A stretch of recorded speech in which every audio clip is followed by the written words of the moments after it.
All right, my last construction is a square. So now remember that in a square, all sides are congruent. Opposite sides are parallel.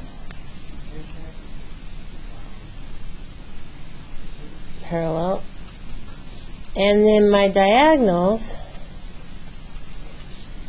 are congruent. So those are the three things I have to prove to say that it's a square.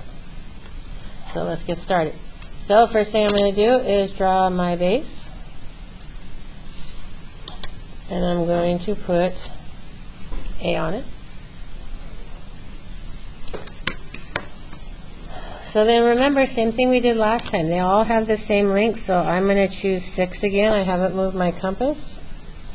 So I'm going to draw an arc at A. I'm going to create this point B. And I'm going to create another large arc.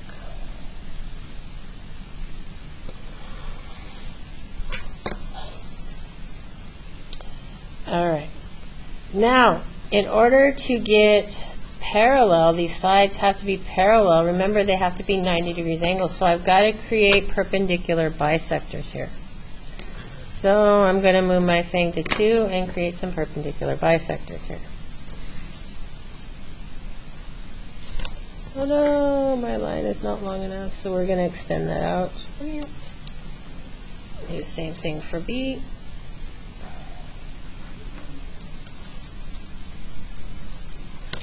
Man, I had to extend my line on both sides. There we go. Then I need to move my thing so it's between my midpoint and my outside and draw some arcs.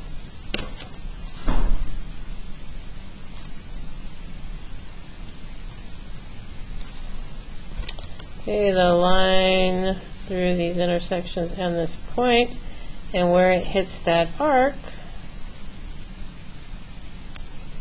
we'll just extend it up. So this is point D here. I'm doing the same thing. I'm not moving my compass. Oops. Go the other side. And draw my arcs intersection. That's a little off. That's okay. Fix that a little bit. There we go. That's better. Okay. So then the intersection here is C. So then I just connect these two intersections. And here is my square. Man, I'm not doing very good on my intersections here. Try it again. There we go. Okay, so with a square, all sides are congruent.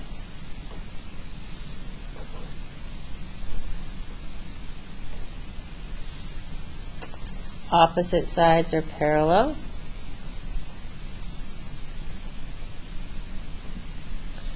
But they're also perpendicular.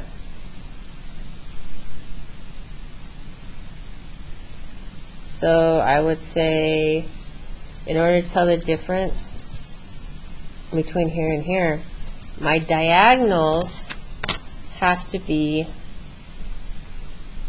congruent. So my diagonals here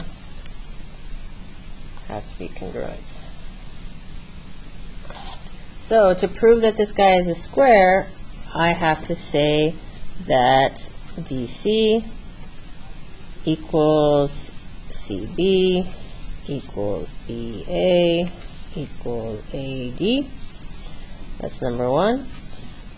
And then number two, I have to say that the slope of AB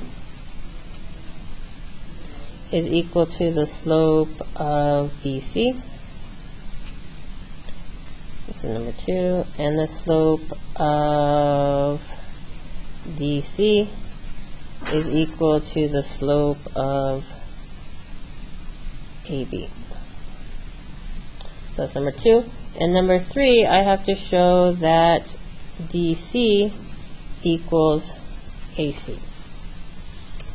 And then if I can show all of these, then I have a square.